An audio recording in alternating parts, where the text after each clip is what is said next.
కార్తీక సోమవార సహిత కార్తీక పున్నమి వెలుగులలో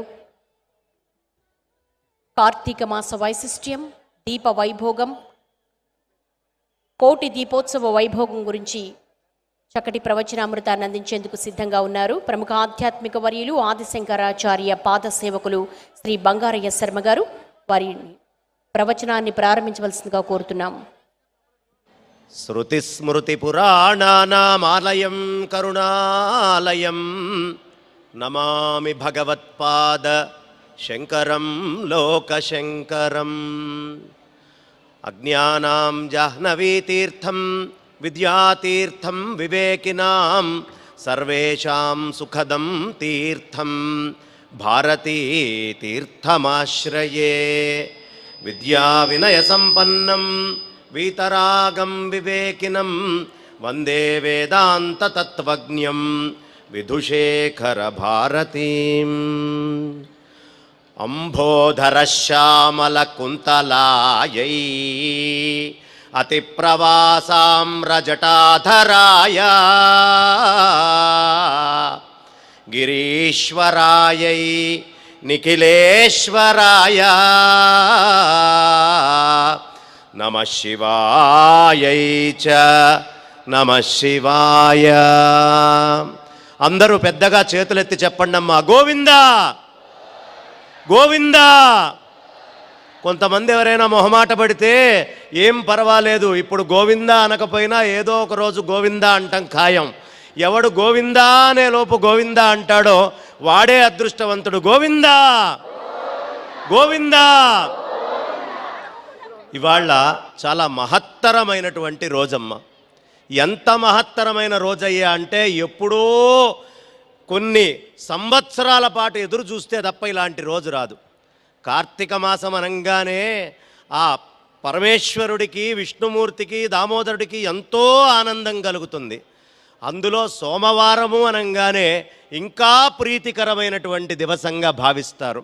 అందులోనూ కార్తీకం మొత్తానికి ఆ పేరు రావడానికి కారణమైనటువంటి పౌర్ణమి మరీ విశేషమైనటువంటిది.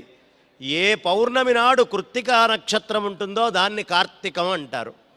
ఆ కృత్తికకి అగ్ని అనేటటువంటిది అధిదైవతం. అగ్నిర్నః పాతు కృత్తికా అని చెప్తారు. అలాంటి ఆ అగ్నిహోత్రుడు, అలాంటి అద్భుతమైనటువంటి ఆ చంద్రుడు, నిండు పున్నమి చంద్రుడు, ఇంకొక పక్క నుంచి సోమవారము, కార్తీకము, ప్రఖ్యాతమైనటువంటి క్షేత్రాలన్నిటి నుంచి సాక్షాత్తు ఆ పరమేశ్వరుడు అనేక రూపాలతోటి వచ్చి అక్కడ కూర్చొని శతరుద్రీయమని తీసి చదివితే తెలుస్తుంది మనకి. సాధారణంగా విష్ణుమూర్తికి ఎన్ని అవతారాలండి? 10 అండి, లేకపోతే 21 అవతారాలు అని చెప్పుకుంటాం. కానీ పరమేశ్వరుడు 100 అవతారాలు ఎత్తాడట. శతరుద్రీయం తీసి చదివితే ఆయన యొక్క అవతారాలు, ఆ మాహాత్మ్యము, ఆ గొప్పతనం అంతా కూడా మనకి కనిపిస్తుంది. కాబట్టి అలాంటి మహత్తరమైనటువంటి పరమేశ్వరుడు ఎక్కడెక్కడో ఉండేటటువంటి దేవతలు ఒక్కసారిగా ఒక కాలంలో మనం అందరం దర్శించలేము. అలా ఒక్క కాలంలో దర్శించడానికి యోగ్యమైనటువంటి శ్రీశైలం నుంచి, చెరువుగట్టు నుంచి, బొంతపల్లి నుంచి, కొమురవల్లి నుంచి, ఐనవోలు నుంచి, ఇలా అనేక ప్రదేశాల నుంచి పరమేశ్వరుడు వస్తే ఉజ్జయిని నుంచి మహాకాళేశ్వరుడు కూడా వచ్చినటువంటి దివ్యమైన భవ్యమైనటువంటి ప్రదేశంలో మనమందరం ఓ దగ్గర కూర్చున్నాం. మామూలుగా ఎక్కడికైనా వేరే దగ్గరికి వెళ్తే ఒక దీపాన్ని మనం వెలిగించామనుకోండి, ఆ ఒక్క గుడికే అది పరిమితం అవుతుంది. కానీ ఇన్ని క్షేత్రాధిపతులకి మూలమైనటువంటి ప్రదేశం, అన్నిటికంటే విశేషం ఏమిటో తెలుసా అమ్మా? ఇవాళ మహాకాళేశ్వరుడు ఇక్కడికి రావడం.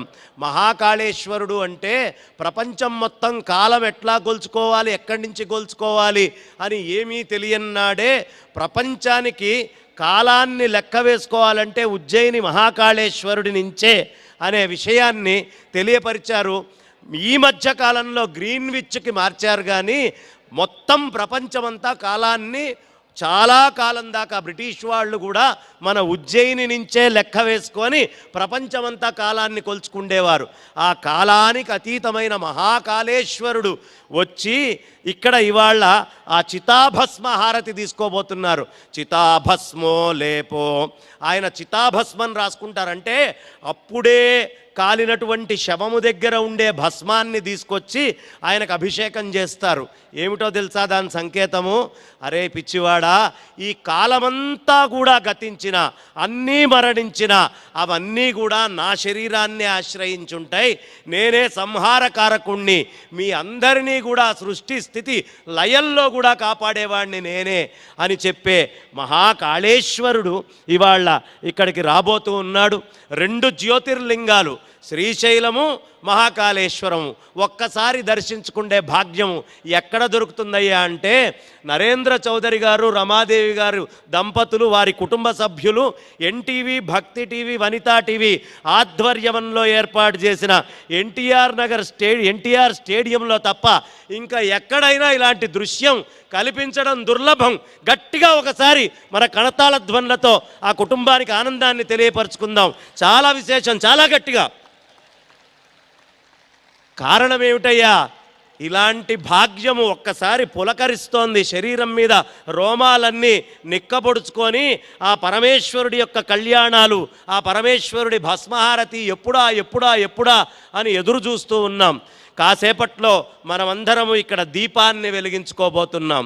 దీపం అంటే ఏమిటి? ఆ దీపానికి సంకేతమైనటువంటి కొల్హాపూర్ నుంచి లక్ష్మీ అమ్మవారిని కూడా తీసుకొని వచ్చి ఇక్కడే ప్రతిష్ఠ చేశారు. లక్ష్మి ఎక్కడుంటుందయ్యా? దీపంలో ఉంటుంది. అందుకనే మనకి జాతవేద శేసునవా అని దుర్గా అమ్మవారి గురించి చెప్పిన తామ్మ ఆవహ జాతవేదో లక్ష్మీమనపగామిని. జాతవేద అగ్ని అనేటటువంటి ఒక అగ్ని ఉంది. ఆ అగ్ని ఏమిటయ్యా అంటే, ఈ సృష్టి మొత్తము అంతా కూడా పుట్టక ముందు ఒక అగ్ని వస్తే తప్ప ఆ అగ్నిలోంచి ఈ బ్రహ్మాండం అంతా ఉద్భవించలేదయ్యా. దానికి మూలమైనటువంటి అగ్ని ఏది ఉందో ఆ జాతవేద అగ్ని, ఆ జాతవేద అగ్నే మనం వెలిగించేటటువంటి జ్యోతి. అందుకనే దీపం జ్యోతి పరంబ్రహ్మ అంటారు. సాక్షాత్తు పరబ్రహ్మస్వరూపమైనటువంటి ఆ దీపాలని ఇవాళ ఇంతమంది కూర్చొని ఒక్క దీపం కార్తీక మాసంలో వెలిగించింది చూస్తేనే చాలా అదృష్టవంతులు, ధన్యులు, పుణ్యాత్ములు. మళ్ళీ జన్మనేది ఉండదు అని ధర్మశాస్త్రాలు చెప్తున్నాయి. అలాంటిది ఒకటేసారి ఇన్ని కోటి దీపాలు ఒక దగ్గర మనకు కనిపిస్తూ ఇన్నిన్ని దీపాలతో మనమందరము ఇదంతా కూడా జ్యోతి ప్రాంగణంగా చేస్తే ఎప్పుడూ లేనంత దగ్గరగా భూమికి చంద్రుడు ఎప్పుడుంటాడో తెలుసా అమ్మా? ఇవాల్టి రోజే కార్తీక పౌర్ణమి నాడు చాలా దగ్గరకు ఉంటాడు.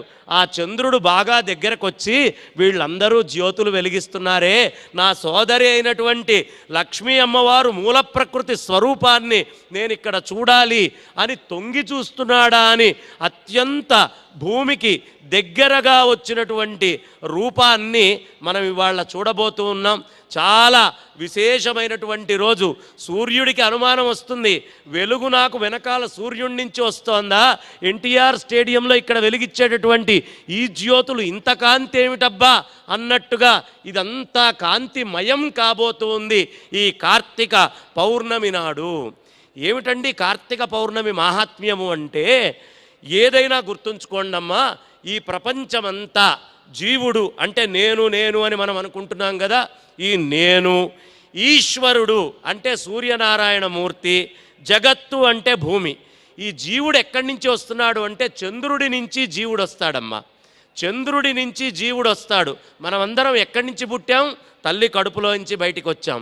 తల్లి కడుపులో నుంచి వచ్చినటువంటి మనము తల్లి కడుపులోకి ఎక్కడి నుంచి వచ్చాం? తండ్రి వీర్యంలో నుంచి వచ్చాం. తండ్రి వీర్యంలోకి ఎక్కడి నుంచి వచ్చాం? తండ్రి తిన్నటువంటి అన్నంలో నుంచి వచ్చాం. తండ్రి తిన్న అన్నంలోకి ఎక్కడి నుంచి వచ్చాం? ఆహార పదార్థాలు వృక్షాల నుంచి వచ్చాం. వృక్షాల్లోకి ఎక్కడి నుంచి వచ్చాం? మనం భూమిలో నుంచి వచ్చాం. భూమి కూడా చీల్చుకొని మనకి జన్మనిచ్చింది కాబట్టే భూమాత అంటాం. ఈ భూమిలోకి ఎక్కడి నుంచి వచ్చాం? జలంలో నుంచి వచ్చాం. జలంలోకి ఎక్కడి నుంచి వచ్చాం? అగ్నిలో నుంచి వచ్చాం. అగ్నిలోకి ఎక్కడి నుంచి వచ్చాము? వాయువులో నుంచి వచ్చాం. వాయువులోకి ఎక్కడి నుంచి వచ్చాం? ఆకాశము. ఆకాశములోకి ఎక్కడి నుంచి వచ్చాం? సాక్షాత్తు పరమాత్మ నుంచి మనం వచ్చాము. కాబట్టే తస్మాద్వా ఏతస్మాదాత్మన ఆకాశ సంభూత ఆకాశాద్వాయు వాయోరగ్ని అగ్నేరాప అద్భ్యః పృథివీ పృథివ్యా ఓషధయ ఓషధీభ్యోన్నం అన్నాత్ పురుష. ఇంత ప్రయాణం చేసి వచ్చామమ్మా మనం.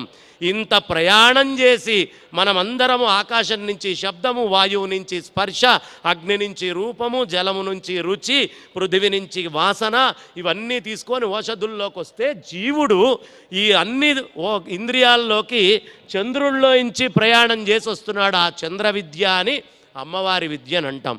కాబట్టి సూర్యుడు, చంద్రుడు, భూమి ఈ మూడిటిని సమాంతరంగా చూపిస్తూ ఇవాల్టి రోజున ఆ చిదానందమైన పరబ్రహ్మ జ్యోతి స్వరూపమే మేమందరము, మాకు దానికి అభేదము అని చూపించే ఆ జ్యోతే ఇవాళ మనం వెలిగిస్తున్నటువంటి జ్యోతి. ఈ జీవుణ్ణి ఉద్ధరించుకోవాలి అంటే జ్యోతిని వెలిగించినంత మాత్రానే ఆ చంద్రుడున్నప్పుడు మనకి పూర్తవుతుంది. కాబట్టి ఇంత చక్కటి కార్యక్రమంలో ఈ దేవతామూర్తులందరినీ తలుచుకుంటూ ఒక్కసారి అందరూ చెప్పండమ్మా, శివ శివేతి శివేతి శివేతివా, భవ భవేతి భవేతి భవేతివా, హర హరేతి హరేతి హరేతివా, భజ మనః శివమేవ నిరంతరం. గోవింద గోవింద. శివాయ గురవే నమః. శ్రీమాత్రే నమః. హరి ఓం తత్సత్.